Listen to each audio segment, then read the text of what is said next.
Assalamualaikum warahmatullahi wabarakatuh. Halo teman-teman semuanya, perkenalkan nama saya Fadli Mahmudi Saputra.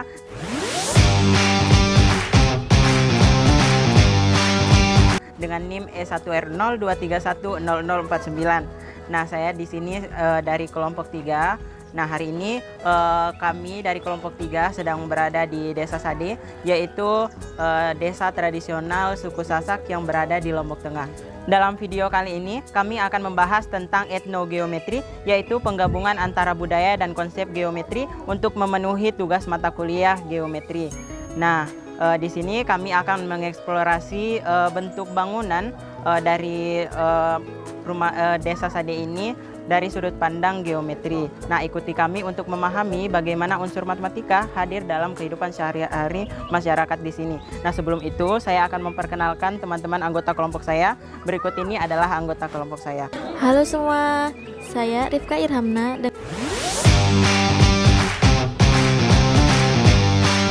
dengan NIM E1R02310109.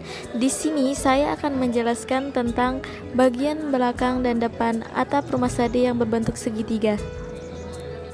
Halo semuanya, perkenalkan saya Nanda Eka Putri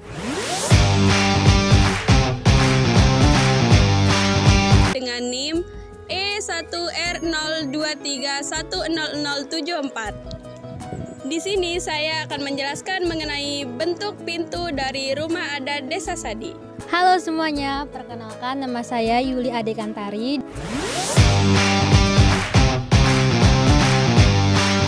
dengan NIM E1R02310029.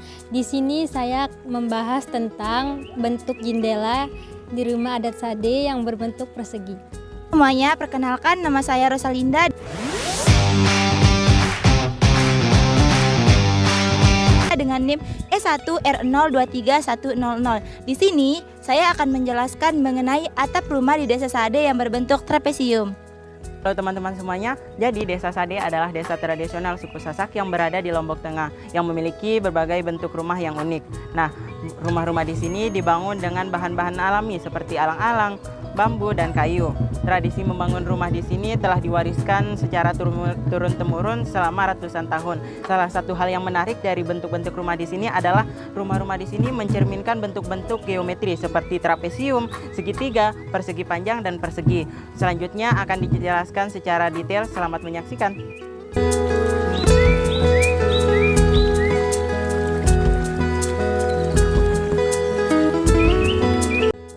Bagian belakang dan depan atap rumah adat Sade berbentuk segitiga.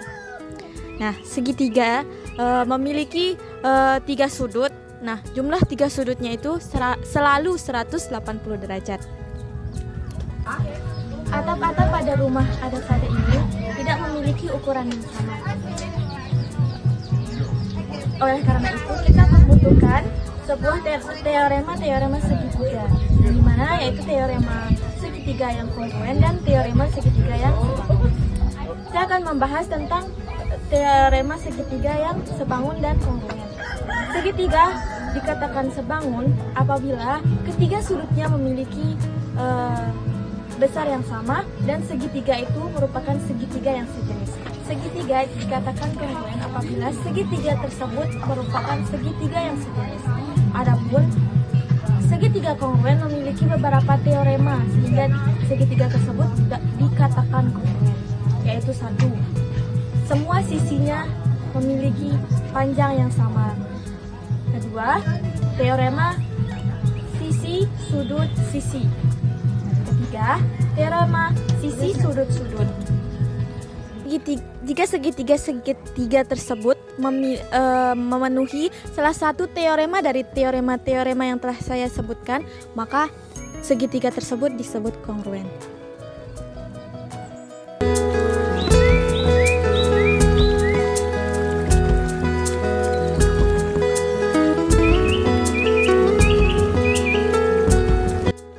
Baik teman-teman, di sini selanjutnya kita akan membahas mengenai pintu yang berada di rumah Sade ini. Pintu yang berada di rumah Sade ini memiliki bentuk yaitu persegi panjang. Seperti yang kita tahu bahwa persegi panjang adalah jajar genjang yang memiliki satu sudut siku-siku. Selanjutnya, kita akan membahas mengenai sifat dan teorema-teorema yang terdapat dalam persegi panjang. Adapun teorema yang pertama yaitu di mana sudut yang terdapat dalam persegi panjang yaitu siku-siku yang besarnya itu 90 derajat. Yang kedua yaitu diagonal-diagonal pada persegi panjang yaitu sama. Yang ketiga yaitu jika sudut dari suatu segi empat kongruen atau sama itu termasuk persegi panjang. Dan yang terakhir, apabila diagonal-diagonal pada jajar genjang sama, berarti itu termasuk persegi panjang. Dari bentuk rumah adat Sade ini kita bisa melihat sifat-sifat geometri bekerja dalam bangunan yang sederhana namun penuh akan makna.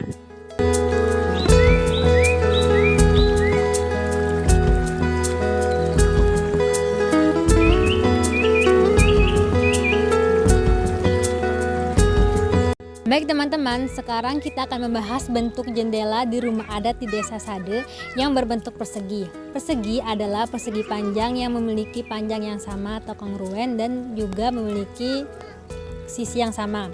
Seperti yang kita ketahui bahwa sifat dan teorema yang berlaku pada persegi yang pertama, semua sisinya memiliki panjang yang sama atau kongruen. Yang kedua, semua sudutnya adalah sudut siku-siku yaitu sebesar 90 derajat.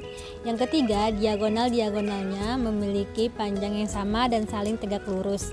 Yang keempat, jika sebuah persegi panjang memiliki panjang yang sama atau kongruen, maka persegi panjang tersebut adalah persegi. Yang kelima, persegi memiliki simetri lipat sebanyak 4 dan simetri putar tingkat 4. Bentuk persegi pada jendela ini mencerminkan kesederhanaan desain yang tetap memperhatikan keseimbangan dan simetri.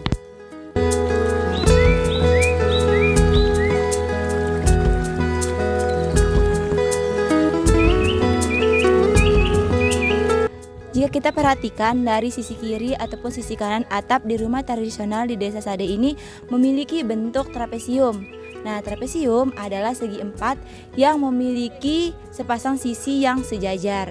Selain sifat-sifat dasar trapesium, ada beberapa teorema penting yang berlaku, yaitu pertama, jika trapesium adalah kongruen, maka sudut alasnya adalah kongruen.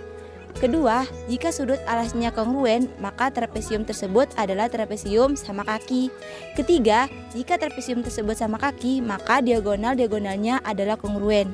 Keempat, jika diagonal-diagonal trapesium itu kongruen, maka trapesium tersebut adalah trapesium sama kaki. Kelima, median dari sebuah trapesium selalu sejajar dengan kedua alasnya. Keenam, panjang dari median trapesium tersebut sama dengan setengah dari jumlah alasnya. Melalui atap trapesium ini kita dapat melihat penerapan secara langsung dari sifat ataupun teorema trapesium. Nah, dengan ini kita dapat menjaga stabilitas dan simetri dari struktur bangunan. Demikian perjalanan eksplorasi kita di Desa Sade melalui perspektif etnogeometri. Dari desa ini kita tidak hanya belajar tentang budaya, tetapi kita juga belajar tentang bagaimana geometri hadir di sekitar kita. Terima kasih telah menyaksikan video kami. Sampai jumpa di eksplorasi berikutnya. Halo teman-teman semuanya. Berhubung di sini ada beberapa materi yang belum dijelaskan oleh kelompok kami, sehingga di sini kami akan menjelaskan materi tersebut.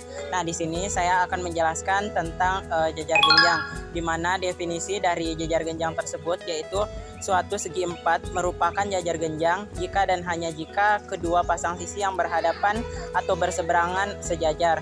Nah, adapun teorema-teorema yang berlaku di dalam jajar genjang, yang pertama yaitu pada sebarang jajar genjang berlaku tiap diagonalnya membentuk dua segitiga yang kongruen. Nah, kemudian teorema yang kedua, dua sudut jajar genjang yang berurutan saling bersuplemen atau berpelurus. Oke, selanjutnya yaitu teorema yang ketiga, di mana diagonal-diagonal jajar genjang saling berpotongan membagi dua. Nah, kemudian yang keempat, bila dalam segi empat setiap pasang sisi yang berhadapan kongruen, maka segi empat itu adalah jajar genjang.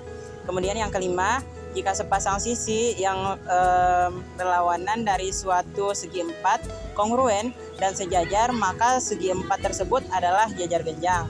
Kemudian yang keenam, yaitu jika dua pasang sudut yang berhadapan pada suatu segi empat kongruen, maka segi empat tersebut adalah jajar genjang. Kemudian yang terakhir yaitu yang ketujuh, di mana jika diagonal dari suatu segi empat saling berpotongan membagi dua, maka segi empat tersebut adalah jajar genjang. Baiklah, di sini saya akan menjelaskan tentang belah ketupat. Di mana definisi dari belah ketupat adalah jajar genjang yang dua sisinya berurutan sama panjang. Yang dimana teorema dari belah ketupat yaitu 1. Semua sisi pada belah ketupat itu kongruen. Kedua, diagonal belah ketupat saling tegak lurus satu sama lainnya. Ketiga, diagonal belah ketupat membagi dua sudutnya. Yang keempat, jika suatu segi empat adalah sama sisi, maka itu adalah belah ketupat. Dan yang terakhir yaitu, jika diagonal dari suatu jajar genjang saling tegak lurus, maka jajar genjang tersebut adalah belah ketupat. Halo teman-teman, baik di sini saya akan menjelaskan tentang layang-layang, di mana definisinya itu sebuah segi empat merupakan layang-layang jika dan hanya jika memiliki dua pasang berbeda dari sisi berurutan yang sama panjang.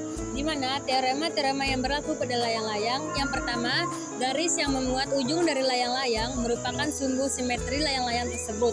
Yang kedua, diagonal simetri dari bisektor tegak lurus terhadap diagonal yang lain dan membagi dua sudut sama besar pada ujung-ujung dari layang-layang. Sekian dari saya, terima kasih. Teman-teman, di sini saya akan menjelaskan mengenai teorema dalam segitiga. Pertama, teorema proyeksi pada segitiga siku-siku. Kedua, teorema proyeksi pada segitiga lancip. Ketiga, teorema proyeksi pada segitiga tumpul. Nah, keempat, teorema Stewart. Kelima, garis berat atau median dari suatu segitiga saling berpotongan dengan perbandingan 2:1. Keenam, teorema berlaku pada garis bagi dalam dan luar. Ketujuh, teorema yang berlaku pada garis tinggi segitiga. Kedelapan, teorema Menelaus. Dan kesembilan yaitu teorema Sepa. Kasih. Baik teman-teman, di sini saya akan menjelaskan mengenai lingkaran, di mana definisi lingkaran yaitu himpunan semua titik pada bidang yang berjarak sama dari satu titik tertentu. Titik tertentu ini disebut pusat lingkaran, dan jarak dari pusat lingkaran ke titik manapun pada lingkaran disebut jari-jari lingkaran. Adapun teorema yang berlaku pada lingkaran yaitu yang pertama, teorema perbandingan seharga garis-garis dalam lingkaran. Yang kedua, teorema segitiga dan lingkaran luarnya. Yang ketiga yaitu teorema lingkaran dalam segitiga. Yang keempat yaitu teorema lingkaran singgung. Yang kelima yaitu teorema segi empat tali busur. Dan yang terakhir yaitu teorema segi empat garis singgung. Sekian.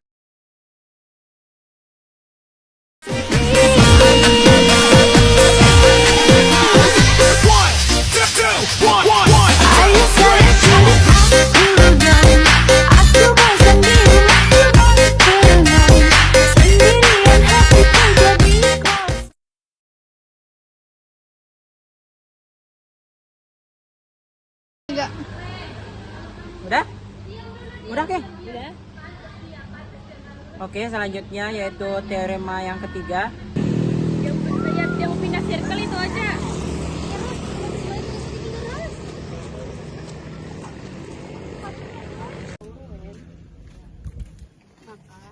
Kita perhatikan dari sisi kiri ataupun sisi kanan atap di rumah tradisional di Desa Sade, kita dapat gimana Bikin base apa namanya?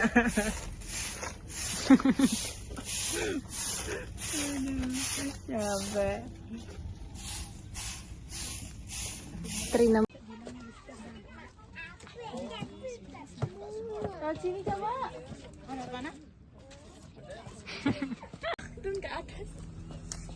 Gini, Ke. Baik teman-teman, sekarang kita akan bahas. Udah stop dulu melihat. Bentar belum ku hapus. Udah? bentuk rumah-rumah yang unik. Nah, desa ini memiliki si Yuli jangan ketawa kenapa? Si Yuli jangan ketawa.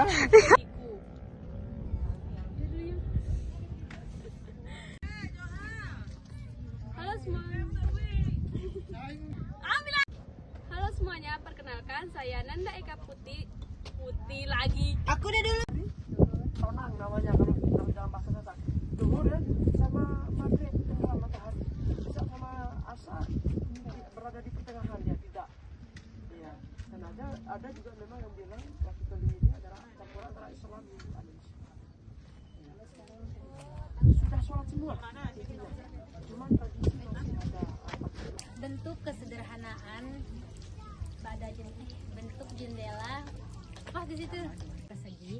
Yang pertama itu sisinya Sama kaki. Maka sudut di situnya Fadli. Demikian perjalanan eksplorasi 180 derajat. Kaki. Kelima, median dari sebuah banyak 4 dan mainkan 4. Jangan Fadli. Mainkan Fadli, enggak boleh kayak gitu.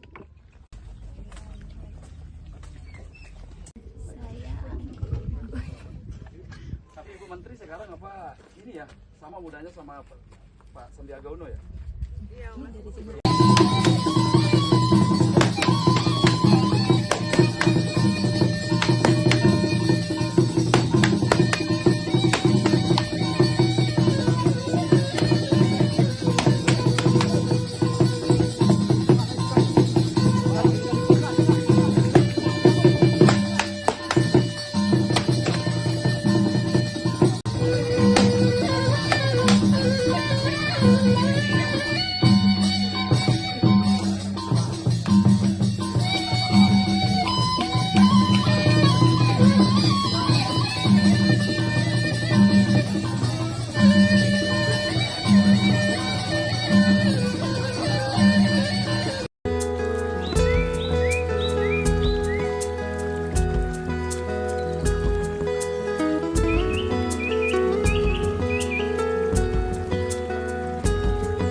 Keep dancing all night long.